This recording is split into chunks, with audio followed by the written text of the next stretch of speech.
with the 3 All-Stars for the Indiana Fever. You will be hosting the festivities, so let's talk to the team captain. How important was it that your #1 overall pick went to this one right here?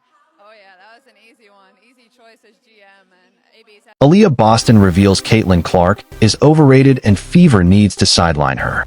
Please subscribe to this channel so that you will not miss out on any information. As the campaign unfolded, the Fever's resilience and ability to adapt became one of the most compelling stories in women's basketball. When head coach Stephanie White had to readjust her plans after losing Clark, one of the most high-profile rookies in the league, and sharpshooter Sophie Cunningham, it created both a challenge and an opportunity. White needed players to assume larger roles in Boston. The former South Carolina Gamecock embraced that responsibility with poise. Known for her physical dominance in the paint, strong defensive presence, and growing versatility on offense, Boston evolved from a talented starter into a central figure of Indiana's playoff push. She has not only contributed statistically, but also shown a commanding voice in the locker room, guiding a relatively young roster through adversity. Boston's current partnership with Clark adds a fascinating layer to the Fever's journey. The two stars were once on opposite sides of one of the most memorable showdowns in NCAA women's basketball history. Clark, then at Iowa, and Boston, representing powerhouse South Carolina, went head-to-head in the 2023 Final Four. That contest was a heartbreak for Boston, whose Gamecocks entered the game undefeated and widely favored to win. Clark, however, put on a legendary performance, scoring 41 points to go along with 8 assists and 6 rebounds. Iowa shocked South Carolina, ending their perfect season and advancing to the national championship game. On Bird's Eye View with Sue Bird, Boston admitted that those memories were difficult to shake when she and Clark first became Fever teammates. "It's always strange when you're used to battling someone on the opposite side," Boston confessed. "That first year, I remember saying, 'Caitlin, I just want to let you know, I was really upset about that Final Four game.'" Boston laughed as she recalled the moment, admitting she jokingly told Clark, "You didn't need to do all of that. You didn't have to put 40 on us."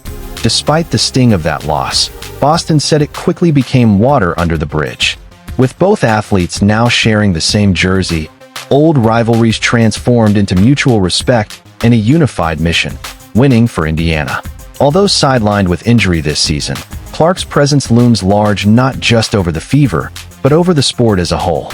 Her time at the University of Iowa was nothing short of revolutionary for women's basketball. Beyond smashing scoring records, becoming the NCAA's all-time leading scorer across both men's and women's divisions, Clark altered how the game is perceived by fans and media alike. Her games became must-watch television events, setting viewership records for women's college basketball. Crowds swelled to unprecedented numbers, including a jaw-dropping 55,646 fans who attended a single exhibition game. She created a new era where women's basketball not only competed for mainstream attention, but commanded it. Clark's flashy shooting, fearless playmaking, and ability to deliver on the biggest stages made her a cultural icon. Her contributions extended beyond wins and losses, driving new sponsorships, elevating media coverage, and sparking conversations about investment in women's sports.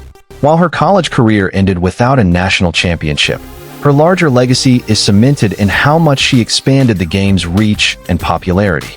Despite missing Clark and Cunningham, the Fever have stunned critics by advancing all the way to the WNBA semifinals. With head coach Stephanie White guiding the way, the team has leaned heavily on Boston's two-way presence and Kelsey Mitchell's veteran scoring punch. Mitchell's leadership has been just as vital, giving Indiana a reliable offensive weapon when defenses collapse on Boston in the post. Now, the Fever face their most daunting challenge yet, the defending champion Las Vegas Aces. Widely regarded as the strongest team in the league, the Aces have multiple All-Stars, championship experience, and a system built for high-pressure games. On paper, Indiana enters as the underdog in what many see as a David versus Goliath clash. But this year's Fever squad has made a habit of defying expectations. Their ability to rally after injuries, stay composed in tight moments, and trust one another has created a playoff run few predicted. For Boston, it represents a chance not just to prove her individual growth, but to etch her name alongside Mitchell, Clark, and her teammates as the foundation of a new era for Indiana basketball. Ultimately, this season has been about adaptation, perseverance, and the blending of past rivalries into present partnerships. Clark's injury may have altered the original blueprint, but it also created room for Boston to showcase the leadership qualities that once made her a national champion in college. Together with her teammates, she has helped Indiana turn what could have been a lost season into one of the most inspiring stories in the WNBA. As the Fever prepare for the Aces, the stakes are higher than ever, but so is the belief within their locker room. Whether they advance or fall short, Indiana has already shown the league that its future is in strong hands, with Aliyah Boston leading the charge and Caitlin Clark waiting to return to the court. The Indiana Fever's playoff run has been one of the most talked about stories in the WNBA this season, not just for their surprising success, but also for speculation surrounding the team's internal dynamics. At the center of recent chatter are two of the league's brightest stars, Aliyah Boston and Caitlin Clark. According to sources close to the team, Boston has privately expressed doubts about the Fever's heavy reliance on Clark, even going so far as to call her overrated. The former South Carolina standout reportedly feels that the team's focus on Clark's star power limits opportunities for other players to shine, from college rivals to professional teammates. The history between Boston and Clark adds an intriguing dimension to the story. The two first faced off in college basketball's high-profile rivalry, with Clark's Iowa Hawkeyes famously ending South Carolina's undefeated season in the 2023 Final Four.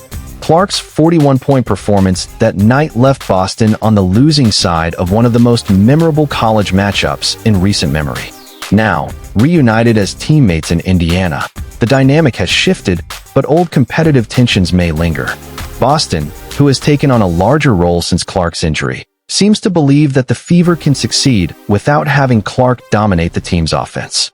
A source close to the Fever revealed that Boston thinks the team functions better when responsibility is shared across the roster rather than centered on a single player. Aliyah respects Caitlin's talent, but she doesn't see her as untouchable, the insider said.